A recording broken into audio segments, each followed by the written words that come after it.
একটা বিশাল বড় আধুনিক হাসপাতাল। আচ্ছা। আর সেই হাসপাতালে এমন কিছু রোগী ঘুরে বেড়াচ্ছে যারা নিজেরাই নিজেদের ডাক্তার বলে দাবি করছে। আরে হ্যাঁ, এ তো মহাবিপদ। একদম। তারা একে অপরের চিকিৎসা করতে গিয়ে পুরো ব্যবস্থাটাকে এমনভাবে জট পাকিয়ে ফেলেছে যে সবাই দিন দিন আরও বেশি অসুস্থ হয়ে পড়ছে। শুনলে মনে হয় যেন কোনো সাইকোলজিক্যাল থ্রিলার সিনেমার দৃশ্য। ঠিক তাই। কিন্তু আজ আমরা যে অসাধারণ উৎসটি নিয়ে বিস্তারিত আলোচনা করতে যাচ্ছি, দ্য কনসিয়াস সোসাইটি বা সচেতন সমাজ, সেই টেক্সট অনুযায়ী এটাই আমাদের বর্তমান বিশ্ব। আমাদের চারপাশের এই পরিচিত সমাজটাই হলো সেই গ্লোবাল হসপিটাল। অত্যন্ত শক্তিশালী এবং একই সাথে বেশ অস্বস্তিকর একটা রূপক এটা। অবশ্যই। লেখক আসলে একটা চরম সত্যের দিকে আঙুল তুলছেন। আমরা হয়তো প্রযুক্তিগত দিক থেকে চরম উৎকর্ষে পৌঁছে গেছি, মঙ্গলে রোভার পাঠাচ্ছি, আর্টিফিশিয়াল ইন্টেলিজেন্স দিয়ে দুনিয়া কাঁপাচ্ছি। হ্যাঁ, বাইরের দিক থেকে আমরা ভীষণ আধুনিক। ঠিক, কিন্তু যদি আমাদের মনস্তাত্ত্বিক বা ভেতরের অবস্থার দিকে তাকায়, মানুষ আজও সেই ৫,০০০ বছর আগের আদিম ভয়, ঈর্ষার আর নিরাপত্তাহীনতার স্তরেই আটকে আছে। এই গ্লোবাল হসপিটালে আমরা সবাই কোনো না কোনোভাবে রোগী। আর আজকের এই গভীর বিশ্লেষণের মূল লক্ষ্য হল ঠিক এই জায়গাতেই পৌঁছানো। আমরা বাইরের দিক থেকে এত আধুনিক হওয়ার পরও ভেতরে ভেতরে এত বেশি অসুখী আর ক্লান্ত কেন? এটাই সবচেয়ে বড় প্রশ্ন। তবে মূল আলোচনায় ডুব দেওয়ার আগে একটা অত্যন্ত জরুরি বিষয় পরিষ্কার করে নেওয়া দরকার। হ্যাঁ, ডিসক্লেমারটা দিয়ে দেওয়া ভালো। একদম। আজকের এই উৎসটিতে শিক্ষা, বিয়ে, ধর্ম এবং রাজনীতির মতো অত্যন্ত সংবেদনশীল বিষয়গুলোতে বেশ প্রথা বিরুদ্ধ এবং জোরালো দৃষ্টিভঙ্গি তুলে ধরা হয়েছে। আমাদের কাজ কিন্তু কোনো নির্দিষ্ট পক্ষ নেওয়া বা এই মতবাদগুলোকে সমর্থন করা নয়। না, একেবারেই না। আমরা এখানে সম্পূর্ণ নিরপেক্ষ থাকব। হ্যাঁ, আমরা শুধুই উস্কানিমূলক ধারণাগুলোর পেছনের যুক্তিগুলো বস্তুনিষ্ঠভাবে বিশ্লেষণ করব, যাতে এই আলোচনার মূল নির্যাসটুকু সবাই বুঝতে পারেন। ঠিক। এই বইটিকে আমরা মানব মনস্তত্ত্ব আর সমাজ ব্যবস্থাকে ব্যবচ্ছেদ করার একটা লেন্স হিসেবে ব্যবহার করব। কে ঠিক আর কে ভুল সেই বিচারের আসনে আমরা মোটেই বসব না। তাহলে শুরু করা যাক। বইয়ের সবচেয়ে চমকপ্রদ দাবিগুলোর একটি হল মানবজাতি নাকি একটি সম্মোহনী ঘুম বা হিপনোটিক স্লিপের মধ্যে দিয়ে যাচ্ছে। তো সমাজ নামক এই হাসপাতালের অবস্থা যদি বুঝতে হয়, আমাদের তো গোড়া থেকে শুরু করতে হবে। এই রোগীরা তৈরি হয় কিভাবে? একটা শিশু যখন জন্ম নেয় সেখান থেকে? হ্যাঁ, ঠিক সেখান থেকেই শুরু করা যাক। লেখক এই বেড়ে ওঠার প্রক্রিয়াটিকে একটা অ্যাসেম্বলি লাইন বা কারখানার উৎপাদন প্রক্রিয়ার সাথে তুলনা করেছেন। ধরুন একটা গাড়ি তৈরির কারখানার কথা ভাবুন। সেখানে কনভেয়ার বেল্টে প্রতিটি গাড়িকে হুবহু একই রকম মডেলে তৈরি হতে হয়। রাইট। কোনো গাড়ির নকশা যদি একটু অন্যরকম হয়, ফ্যাক্টরি তো সেটাকে ত্রুটিপূর্ণ হিসেবে বাতিল করে দেয়। একদম তাই। সমাজের ক্ষেত্রেও ঠিক একই ফ্যাক্টরি লজিক কাজ করে। প্রতিটি শিশুই কিন্তু জন্মগতভাবে অনন্য সম্ভাবনা নিয়ে জন্মায়, কিন্তু সমাজ সেই অনন্যতাকে ভীষণ ভয় পায়।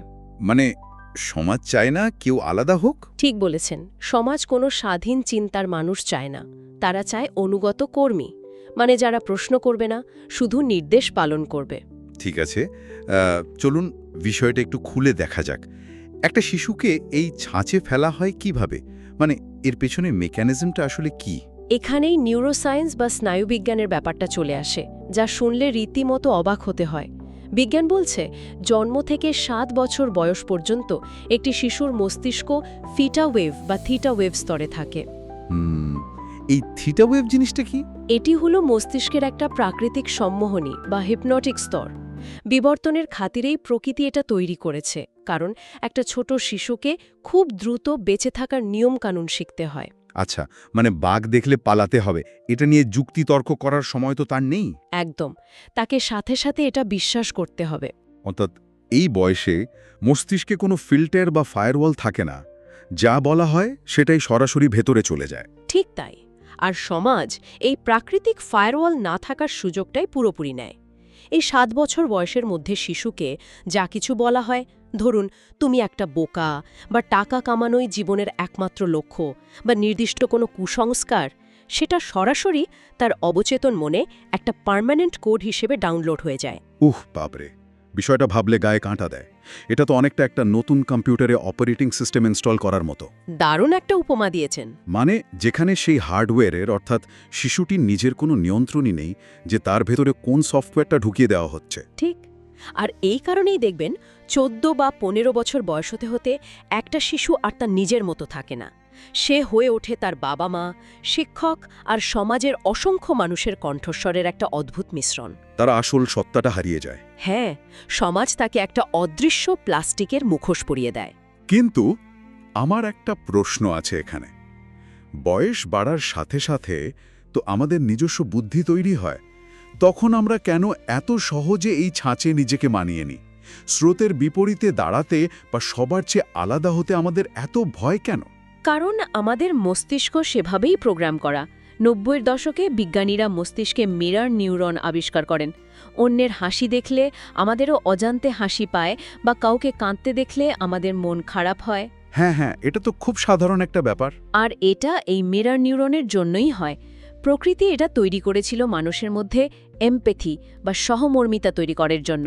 কিন্তু সমাজ এই মিরর নিউরনকে হাইজ্যাক করে। হাইজ্যাক করে মানে কিভাবে? একে ব্যবহার করে কনফর্মিটি বা সবাইকে এক পালের ভেড়া বানানোর হাতিয়ার হিসাবে। বিখ্যাত এলিভেটর এক্সপেরিমেন্টের কথা নিশ্চয়ই শুনেছেন। একটু মনে করিয়ে দিন।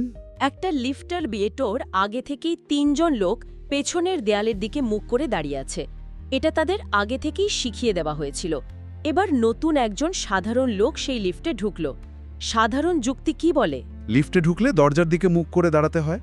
কিন্তু ওই লোকটি দেখল বাকি সবাই উল্টো দিকে ঘুরে আছে। তখন তার মিরর নিউরন তাকে সোশ্যাল পেইন বা সামাজিক অস্বস্তির সিগন্যাল দিতে শুরু করে। সে ভাবতে থাকে, আমি কি কিছু ভুল করছি? আচ্ছা। অবাক করা বিষয় হল, মাত্র 10 সেকেন্ডের মধ্যে সেই নতুন লোকটি অস্বস্তি এড়াতে উল্টো ঘুরে দেয়ালের দিকে মুখ করে দাঁড়ায়। সে নিজে বুঝতে পারছে বিষয়টা অযৌক্তিক, কিন্তু দলের সবার মতো আচরণ করে সে নিজেকে নিরাপদ মনে করে। দাঁড়ান, এখানে আমার একটা খটকা লাগছে। তাহলে কি আমাদের নিজস্ব বায়োলজি বা বিবর্তনই আমাদের সবচেয়ে বড় শত্রু? অনেকটা সেরকমই বলা যায়। মানে প্রাচীনকালে একা থাকা মানেই তো ছিল জঙ্গলে সিংহের হাতে মরার ভয়। তাই দলের সাথে থাকাটা তখন লজিক্যাল ছিল। কিন্তু এখন তো আমরা আধুনিক শহরে থাকি, রাস্তায় তো আর সিংহ ঘুরে বেড়ায় না। তবু আমরা কেন একা হতে এত ভয় পাই? এটি একটি দারুণ প্রশ্ন। এর উত্তর হল, আমাদের চারপাশের পরিবেশ হয়তো আধুনিক হয়েছে, আমাদের হাতে স্মার্টফোন এসেছে, কিন্তু আমাদের ডিএনএতে এখনও সেই প্রাচীন কোডটাই লেখা আছে। সবার সাথে থাকা মানে বেঁচে থাকা, আর একা থাকা মানেই মৃত্যু। এই কোডটা একদম। আমাদের মস্তিষ্ক এখনও মনে করে সমাজের নিয়মের বাইরে যাওয়া মানেই সে আদিম নেকড়ের মুখে পড়া। আর এই আদিম ভয় থেকেই মানুষ নিজেদের চারপাশে সুরক্ষার জন্য কিছু অদৃশ্য দেয়াল বা প্রতিষ্ঠান তৈরি করেছে।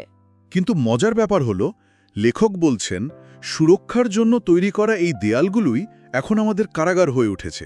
ঠিক তাই। তো এই অদৃশ্য কারাগারগুলো আসলে কিভাবে কাজ করে? শিক্ষা ব্যবস্থা দিয়ে শুরু করা যাক। স্কুলিং তো আমাদের মুক্ত করার কথা, বন্দী করার কথা নয়। তাত্ত্বিকভাবে তাই হওয়ার কথা, কিন্তু বাস্তবতা হলো আমাদের আধুনিক শিক্ষা ব্যবস্থা মূলত মস্তিষ্ককে একটা হার্ড ডিস্ক হিসেবে ব্যবহার করে। Hard disk? হ্যাঁ, এখানে জ্ঞান বা উইজডম তৈরির কোনো জায়গা নেই। শিক্ষকের কাছে কিছু ডেটা থাকে, তিনি সেটা ছাত্রের মস্তিষ্কে ট্রান্সফার করেন, আর ছাত্র সেটা পরীক্ষার খাতায় উগরে দেয়। হুবহু মুখস্থ লিখতে পারলে এ গ্রেড, আর নিজের মতো নতুন কিছু ভাবলে বা প্রশ্ন করলে এফ। মানে এটা মূলত বাধ্যগত কর্মী তৈরির কারখানা। ঠিক। লেখক এখানে স্যার ক্যান রবিনসনের একটি গবেষণার ডেটা টেনেছেন। শুনলে অবাক হবেন। কিন্ডারগার্টেন স্তরে ৯৮% শিশুর চিন্তাভাবনা জিনিয়াস স্তরের থাকে। ৯৮%? হ্যাঁ, কিন্তু হাইস্কুল শেষ হতে হতে সেই সৃজনশীলতার হার নেমে আসে মাত্র ২%। ৯৮ থেকে ২%। তার মানে স্কুল আমাদের সৃজনশীলতা বাড়িয়ে তোলার বদলে আমাদের ব্রেনের নিউরাল পাথওয়েগুলোকে আক্ষরিক অর্থেই ধ্বংস করে দিচ্ছে। সোজা কথায় স্বাধীন চিন্তাকে দমন করছে। একদম তাই। তো স্কুলিং যদি আমাদের বুদ্ধিবৃত্তিক স্বাধীনতা কেড়ে নেয়, সমাজ নামক এই হাসপাতালকে তো মানুষের আবেগ এবং বায়োলজির উপরও নিয়ন্ত্রণ রাখতে হবে। সেই কাজটা কি বিয়ের মতো প্রতিষ্ঠানের মাধ্যমে হয়? একেবারে নিখুঁতভাবে ধরেছেন। লেখকের মতে বিয়ের ইতিহাসের সাথে রোমান্স বা ভালোবাসার কোনো সম্পর্কই নেই। তাই নাকি? ইতিহাসে একটু পেছনে তাকালেই দেখবেন বিয়ে মূলত একটা অর্থনৈতিক চুক্তি। পুরুষরা যখন কৃষিকাজ শুরু করল, সম্পত্তি জমাতে শুরু করল, তখন তাদের একটা ভয় জন্মালো। আচ্ছা, কিসের ভয়? তাদের জমানো সম্পত্তি বা জমি যেন তাদের নিজস্ব জেনেটিক উত্তরাধিকারীর হাতেই যায়, অন্য কারো সন্তানের হাতে নয়। এই জেনেটিক পিউরিটি বা পৈতৃক সম্পত্তি হস্তান্তরের নিশ্চয়তা থেকেই বিয়ের প্রাতিষ্ঠানিক রূপ তৈরি হয়েছে। কিন্তু এটা তো মানব স্বভাবের সাথে সাংঘর্ষিক হতে পারে। অবশ্যই, জীববিজ্ঞানের দৃষ্টিকোণ থেকে দেখলে মানুষ রাজহংসদের মতো প্রাকৃতিকভাবে একগামী বা মোনোগ্যামাস নয়। রাইট। চিন্তাধারা সবকিছু পাল্টে যায়। তাই ২০ বছর বয়সের মানসিকতায় আজীবনের জন্য কাউকে ভালোবাসার চুক্তি করাটা বায়োলজিক্যালি বাস্তবসম্মত নয় বলেই লেখক মনে করেন। এখানে বিষয়টা আসলে সবচেয়ে আকর্ষণীয় হয়ে ওঠে। আমি বইয়ের একটা লাইন পড়ছিলাম, যেখানে লেখক একটা দারুণ উপমা দিয়েছেন। তিনি বলছেন, ভালোবাসাকে বিয়ের মতো প্রতিষ্ঠানে খাঁচাবন্দি করার মানে হলো একটা সুন্দর তাজা ফুলকে গাছ থেকে ছিঁড়ে এনে প্লাস্টিকের ফুলদানিতে সাজিয়ে রাখা। চমৎকার উপমা। ফুলটা তো ধীরে ধীরে মারা যাবেই, কিন্তু এখানে আমি একটু ভিন্ন দৃষ্টিকোণ থেকে পুশব্যাক করতে চাই।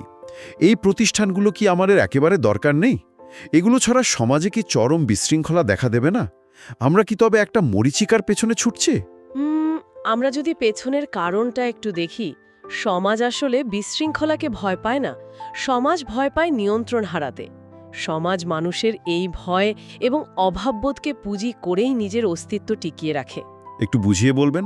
ধরুন ধর্মের কথা। লেখক এখানে ধর্ম এবং ধার্মিকতার মধ্যে একটা খুব পরিষ্কার পার্থক্য টেনেছেন। ধার্মিকতা হলো মহাবিশ্বের সাথে বা প্রকৃতির সাথে মানুষের একান্ত ব্যক্তিগত একটি সংযোগ, কিন্তু প্রাতিষ্ঠানিক ধর্ম হলো পুরোদস্তু রাজনৈতিক হাতিয়ার। কিভাবে? জীবন এবং মৃত্যু মানুষের কাছে সবসময়ই খুব ভয়ের ব্যাপার। প্রাতিষ্ঠানিক ধর্ম মানুষকে একটা প্লেসিবো গড বা সান্ত্বনার ঈশ্বরের ধারণা ধরিয়ে দেয়, যে ঈশ্বর ওপর থেকে সবকিছু নিয়ন্ত্রণ করছেন। এই ধারণাটা মানুষকে মানসিকভাবে চিরকাল শিশুসুলভ করে রাখে। তারা মনে করে আমার কিছু করার নেই, ওপরওয়ালা যা করবেন তাই হবে। একদম। আর মানুষকে শিশু বানিয়ে রাখতে পারলেই তো তাদের শাসন করা সবচেয়ে সহজ। বুঝতে পারছি। আমরা নিরাপত্তার ভ্রান্ত আশ্বাসে আমাদের আসল সত্তাকে বিক্রি করে দিচ্ছি। তো ভুল সফটওয়্যার দিয়ে প্রোগ্রামিং আর এই অদৃশ্য কারাগারগুলোর কারণে আমাদের প্রাত্যহিক জীবনের অবস্থা আসলে কেমন দাঁড়ায়? মানে আমাদের দৈনন্দিন জীবনে এর প্রভাবটা কি? হ্যাঁ, ধরুন সকালে ঘুম থেকে উঠে সোশ্যাল মিডিয়া স্ক্রোল করা বা অফিসে যাওয়া, তখনই অসুখের লক্ষণ বা সিমটমসগুলো কিভাবে প্রকাশ পায়? এর সবচেয়ে বড় লক্ষণ হলো তুলনা করার খেলা বা দি কম্প্যারিজন গেম। আমাদের পুরো আধুনিক অর্থনীতিটাই দাঁড়িয়ে আছে ঈর্ষা বা এনভি এর ওপর। একটা খুব সাধারণ উদাহরণ দিই। হ্যাঁ, দিন। ধরুন আপনি একটা সুন্দর দ্বীপে একা থাকেন। আপনার কাছে একটা সাধারণ সাইকেল আছে, আপনি সেটা নিয়ে মহা আনন্দে আছেন, কারণ আপনার কোনো অভাব বোধ নেই। কিন্তু হঠাৎ একদিন সেখানে আরেকজন মানুষ এলো, আর তার কাছে একটা চকচকে ফেরারি গাড়ি আছে। ব্যাস, আমার সাধের সাইকেল তখন আমার নিজের কাছেই মূল্যহীন হয়ে যাবে, অথচ সাইকেলের কিন্তু কোনো পরিবর্তন হয়নি। ঠিক বলেছেন, পরিবর্তন হয়েছে দেখার দৃষ্টিভঙ্গির। অর্থনীতি এই কৃত্রিম অভাববোধ তৈরি করেই টিকে থাকে। এই তুলনার খেলা মানুষকে ভেতর থেকে একেবারে নিংড়ে শেষ করে দেয়। দাঁড়ান, বিষয়টা নিয়ে একটু ভাবলে এটা তো অনেকটা পানির নিচে একটা হাওয়া ভরা বীজ বল জোর করে চেপে রাখার মতো, তাই না? একদম তাই। মানে তুলনার এই খেলায় টিকে থাকতে গিয়ে আমরা সারাক্ষণ একটা মেকি হাসি দিয়ে রাখি। নিজেদের আসল আবেগ, কষ্ট, রাগ সবকিছুকে ওই বীজ বলের মতো পানির নিচে চেপে রাখি। 1 সেকেন্ডের জন্য মনোযোগ হারালেই বলটা লাফ দিয়ে পানির উপরে উঠে আসবে। অসাধারণ। আপনি একদম সঠিক জায়গাটা ধরেছেন। লেখক ঠিক এই দ্য মাস্ক বা মুখোশের কথাই বলেছেন। আমাদের সবার দুটো চেহারা থাকে, একটা প্রাইভেট ফেস, যেটা আমরা একান্ত ব্যক্তিগত সময়ে থাকি, আর একটা পাবলিক ফেস, যেটা আমরা অফিসে বা ফেসবুকে দেখাই। এই যে সারাক্ষণ বীজ বলটা চেপে রাখার মেটাফোর আপনি দিলেন, এটাই হলো সেই মুখোশ ধরে রাখার কষ্ট। আর জানেন তো, এই কারণেই অ্যালকোহল বা মদ মানুষের ওপর এত নাটকীয় প্রভাব ফেলে। ওহ আচ্ছা, মানে অ্যালকোহল খেলে মুখোশটা খুলে যায়। হ্যাঁ, অ্যালকোহল মূলত নতুন কোনো আচরণ তৈরি করে না। সে শুধু সাময়িকভাবে আপনার স্নায়ুকে দুর্বল করে দেয়, যাতে আপনি ওই বীজ বলটাকে আর চেপে ধরে রাখতে না পারেন। তার মানে আধুনিক যুগে মানুষের এত বেশি ক্লান্ত বা বার্নআউট অনুভব করার মূল কারণ কাজের চাপ নয়। না, একেবারেই না। এই মুখোশটা সারাক্ষণ পড়ে থাকার মানসিক চাপটাই আসল কারণ। এর সাথে আবার যুক্ত হয়েছে ভ্যালিডেশনের উপর আমাদের ভয়ঙ্কর নির্ভরতা। একদমই তাই। সোশ্যাল মিডিয়ার যুগে এটা একটা মহামারী রূপ নিয়েছে। যখন কেউ আমাদের ছবিতে লাইক দেয়, মস্তিষ্কের ডোপামিনের একটা ক্ষণস্থায়ী লুপ তৈরি হয়। ধরুন, আপনি একটা ছবি পোস্ট করে 50টা লাইক পেলেন, আপনার খুব ভালো লাগলো। কিন্তু পরের দিন অন্য একটা ছবিতে মাত্র 10টা লাইক পেলেন। তখন হতাশা চলে আসে। হ্যাঁ, মনে হয় আপনার কোনো মূল্য নেই।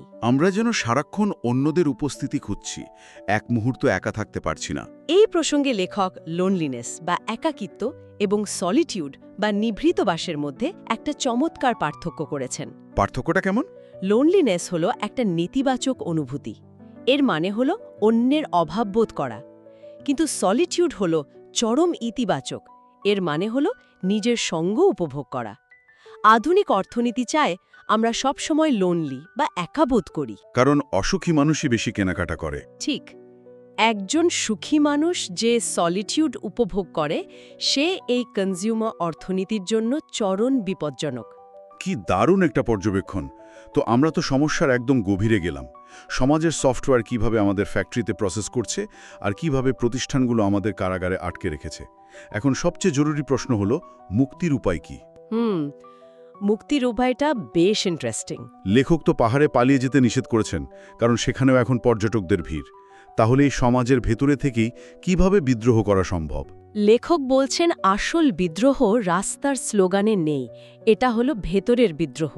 এর প্রথম ধাপটি হলো ডিকন্ডিশনিং বা মাথার ভেতরে ঢোকানো ভুল সফটওয়্যারগুলো মুছে ফেলা। লেখক এখানে একটি অনিয়ন মেথড বা পেঁয়াজ পদ্ধতির কথা বলেছেন। নিজেকে একটা পেঁয়াজের মতো কল্পনা করা।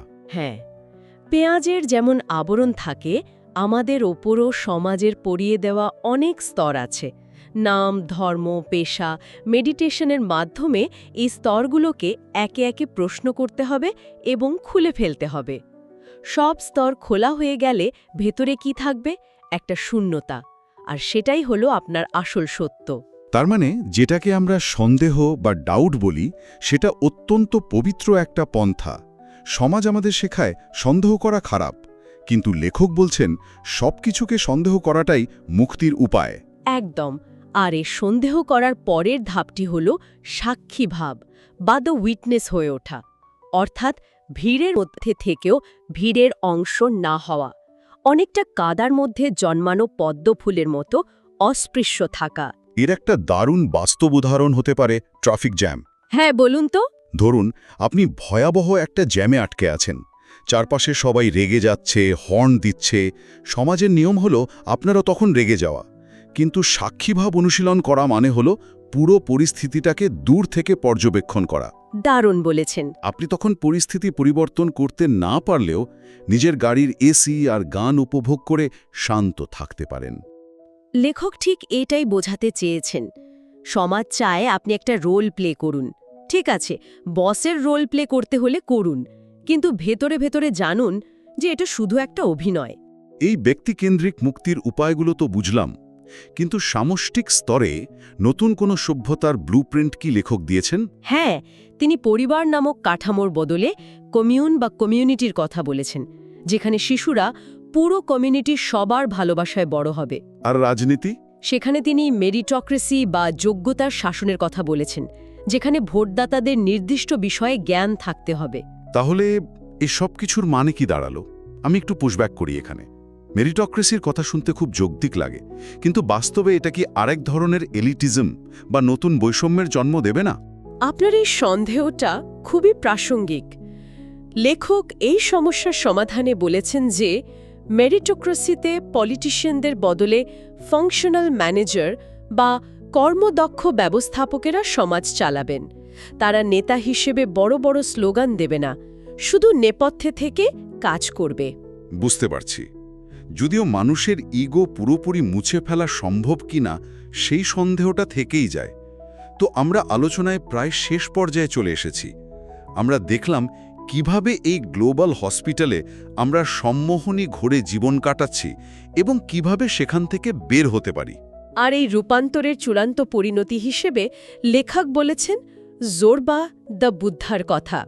এটি হলো নতুন সমাজের চূড়ান্ত মানুষের রূপ। জোরবা দ্য বুদ্ধ বিষয়টা একটু বুঝিয়ে বলবেন? জোরবা হল পৃথিবীর সব আনন্দ, নাচ, গান উপভোগ করে এমন একজন। আর বুদ্ধ হলেন তিনি, যিনি ভেতরের শূন্যতা আর শান্তি উপভোগ করেন।